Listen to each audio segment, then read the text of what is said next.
ये देखिए पुलिस के, मुंबई पुलिस के तमाम अधिकारी यहाँ पर पहुंच चुके हैं, मुंबई पुलिस के लोग यहाँ पर पहुंच चुके हैं। दिखाई एक बार तस्वीर, इस लेबर कैंप इलाके में जितने लोग रहते हैं कि हो सकता है अब एक एक करके उनके आई कार्ड अब चेक किए जाए, जांच अब किया जाए। अभी पर्सनली भी हम बातचीत करेंगे किरीट सोमैया से कि आखिर क्या उनका रिएक्शन है इस बात को लेकर। क्या ये अब वो वक्त आ गया है कि अब कैसे घुसपैठियों पर कड़ा प्रहार किया जाए, क्योंकि सैफ अली खान जैसे फिल्मी सितारे पर हमला करना, उसके अलावा कई ऐसी तस्वीरें देखी गई जब घुसपैठियों ने किस तरह से भारत की अंतरात्मा को चोट पहुंचाया है। तो क्या अभी माना जाए कि अभी बड़ा एक्शन लेने की तैयारी है? क्योंकि यहां से देखिए कुछ ही दूरी पर ये पूरा देखिए जो जंगल वाला इलाका है वो देखिए यहीं से चिपका हुआ है, यहीं पर जहां पर हमने उसका सोया हुआ जगह हमने दिखाया था आरोपी का, जहां पर लेटा हुआ था उधर रास्ते जाके, यहीं देखिए किस तरह से जगह यहां पर चिपकी हुई है। यहीं से आरोपी अंदर दाखिल होता है। हालांकि कोई भी मजदूर यहां का लेबर कैंप का ये नहीं कहा कि हाँ वो आरोपी को जानते थे, उनका कोई कनेक्शन था। लेकिन जब देर रात यहां पर मुंबई पुलिस की 50 से ज्यादा लोग यहां पर पहुंचे थे, उन्होंने 500 मोबाइल फोन यहां पर जब्त कर लिए थे। 500 मोबाइल फोन जब्त करने के बाद यहां पर आरोपी का लोकेशन ट्रैक किया गया, क्योंकि मुंबई पुलिस 72 घंटे से लगातार आरोपी की तलाश में जुटी थी। उसके बाद ये बड़ी कामयाबी हाथ लगी, 35 से ज्यादा टीमें पूरा जाल बिछा चुकी थी, क्योंकि आरोपी जिस तरह से लगातार परेशान कर रहा था, अपनी लोकेशन बार बार बदल रहा था, एक बड़ा सवाल बना हुआ था। और शाम 7 बजे पुलिस को देखिए ये जानकारी, क्लू ये मिल गया था कि आरोपी इसी जंगल वाले एरिया में है। और अब बड़ा सवाल देखिए कि आखिर वो घुसपैठिया यहां क्यों पहुंचा, वजह क्या इसके पीछे। पूरे मुंबई इलाके में, पूरे महाराष्ट्र में ठाणे की ये जगह क्यों चुनी गई जो लोबर कैंप का इलाका है, ये बड़ा सवाल खड़ा हो रहा है। प्रियंका, शिखा। बिल्कुल सागर, आप महत्वपूर्ण जानकारी दे रहे हैं और साथ ही ये भी कि कोई दस्तावेज नहीं मिले। इसके अलावा ये भी पुलिस कह रही है कि जब आरोपी से पूछताछ की उसको नहीं पता था कि वो सैफ के घर में घुस रहा है, वो सिर्फ चोरी के इरादे से गया था। वहां जाने के बाद एक्टर सामने आ गए, जिसके बाद उसने अपने बचाव में हमला करना शुरू कर दिया। इस थ्योरी में कितनी सच्चाई है और उसको लेकर क्या कुछ जानकारी और? देखिए प्रियंका, अगर हम बात करें जब सैफ अली खान मामले में आरोपी से पूछताछ की गई तो उसने सबसे पहले जिक्र किया। फिलहाल देखिए किरीट सोमैया की अगर बात करें इस मामले में भी जानकारी हम दे रहे हैं। सर, रिपब्लिक भारत पर आप लाइव हैं, फिलहाल क्या तैयारी चल रही है इस समय? देखिए अभी हम बातचीत करने की कोशिश करेंगे प्रियंका। अगर हम बात करें लाइव, किरीट सोमैया हमारे साथ जुड़ेंगे। देखिए जिस तरह से प्रियंका आपने जिक्र किया कि आखिर अब आगे अब क्या तैयारी, क्यों सैफ अली खान मामले में जब पूछताछ हो रही थी आरोपी के खिलाफ पासपोर्ट एक्ट की धाराओं के तहत भी मुकदमा दर्ज होगा। इस तरह की भी जानकारी मिल रही है कि पासपोर्ट एक्ट की धाराएं लग सकती हैं, जिसमें फॉरेनर्स एक्ट 1946 और फॉरेनर्स ऑर्डर 1948 का जिक्र हो रहा है, क्योंकि ना उसके पास कोई वैध दस्तावेज था भारत का, ना ही पासपोर्ट। वो कैसे आया 5-6 महीने पहले बांग्लादेश से भारत, ये भी एक बड़ा सवाल है। देखिए रिपब्लिक भारत पर किरीट सोमैया से हम, किरीट सर क्या तैयारी इस समय अवैध घुसपैठियों को लेकर?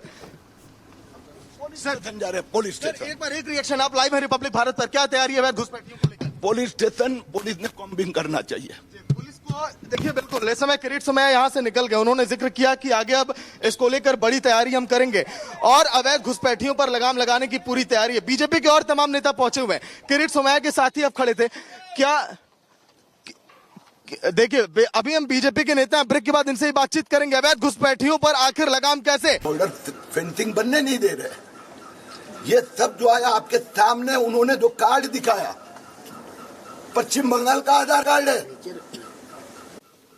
तो ये लोगों को सेफ पैसे देना का काम वो कर रहे हैं, लेकिन मैं इसको पॉलिटिकल इश्यू नहीं बनाना चाहता हूं। राहुल गांधी और उद्धव ठाकरे इसको पॉलिटिकल वोट बैंक, वोट जिहाद करके देखते हैं। हम देख, अगर मेरा फेलियर है आप करो मेरे पे टीका, लेकिन अभी कार्रवाई कर रहे हैं तभी बीच में ना आए। मैं मालेगांव गया, परसों भी गया, मैं अमरावती गया, वहां पर 5-5 हजार बोगस बांग्लादेशी को बर्थ सर्टिफिकेट फर्जी रूप में दिए गए। किसने बचाव किया?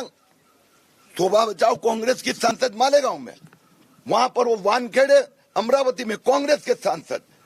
तो उनके लिए वोट जिहाद है, हमारे लिए देश की सुरक्षा है। तो बंगाल बॉर्डर जहाँ पे है वहाँ पे जिस सरकार की राज है, आपका उन पे निशाना है? मेरा निशाना बांग्लादेशी है, मेरा निशाना रोहिंग्या है। विरोधी पक्ष में भी अच्छे लोग हैं। इसको मैंने जैसे कहा कि यह समस्या बहुत बड़ी है, अनेक वर्षों से है, लेकिन अभी बढ़ रही है। वोट जिहाद मूवमेंट में 2024 को इनको प्रोत्साहन मिला। ये 3 महीने से 6 महीने से आए हुए हैं, तो इनके खिलाफ कार्रवाई हो। हमारे पुलिस अधिकारी की, किरीट सोमैया की गलती हो, उनके ऊपर भी उनको भी जवाब देना पड़ेगा, लेकिन कार्रवाई करने में सब साथ थे। लेकिन क्या अब ये वक्त आ गया है कि कैसे अवैध घुसपैठियों पर कड़ा प्रहार अब किया जाए केंद्र की सरकार के लिए? मैं तो अभी आज की बात कर रहा हूँ। क्या आज मैंने Mumbai police commissioner, Thane police commissioner से बात की। इसमें तो मैं स्वयं इसलिए आया कि मुझे जानकारी मिली, यहाँ पनाह दी गई थी, 3 महीने से रहता था और ये सब बांग्लादेशी है। आपके सामने मैंने इनका नाम पूछे, सब बांग्लादेशी नाम है सब। और क्या है उनके पास पुरावा? जो पश्चिम बंगाल में थे बोगस आधार कार्ड, उसके कोई कागज नहीं है। और इस समय अभी पुलिस पे जिम्मेदारी है, आज के आज कॉम्बिंग होना चाहिए, इन सबको उठा के पश्चिम बंगाल बांग्लादेश भेज देना चाहिए।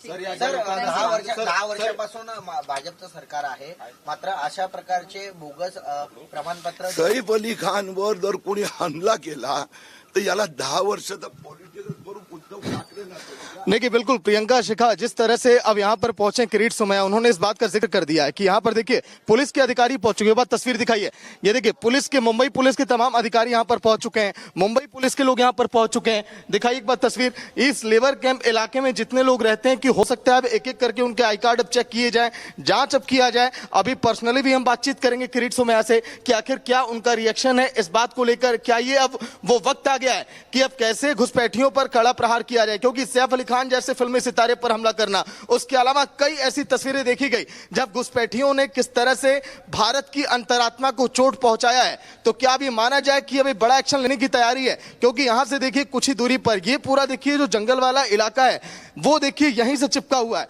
यहीं पर जहां पर हमने उसका सोया हुआ जगह हमने दिखाया था आरोपी का, जहां पर लेटा हुआ था उधर रास्ते जाके, यहीं देखिए किस तरह से जगह यहां पर चिपकी हुई है। यहीं से आरोपी अंदर दाखिल होता है। हालांकि कोई भी मजदूर यहां का लेबर कैंप का ये नहीं कहा कि हाँ वो आरोपी को जानते थे, उनका कोई कनेक्शन था। लेकिन जब देर रात यहां पर मुंबई पुलिस की 50 से ज्यादा लोग यहां पर पहुंचे थे, उन्होंने 500 मोबाइल फोन यहां पर जब्त कर लिए थे। 500 मोबाइल फोन जब्त करने के बाद यहां पर आरोपी का लोकेशन ट्रैक किया गया, क्योंकि मुंबई पुलिस 72 घंटे से लगातार आरोपी की तलाश में जुटी थी। उसके बाद ये बड़ी कामयाबी हाथ लगी, 35 से ज्यादा टीमें पूरा जाल बिछा चुकी थी, क्योंकि आरोपी जिस तरह से लगातार परेशान कर रहा था, अपनी लोकेशन बार बार बदल रहा था, एक बड़ा सवाल बना हुआ था। और शाम 7 बजे पुलिस को देखिए ये जानकारी, क्लू ये मिल गया था कि आरोपी इसी जंगल वाले एरिया में है। और अब बड़ा सवाल देखिए कि आखिर वो घुसपैठिया यहां क्यों पहुंचा, वजह क्या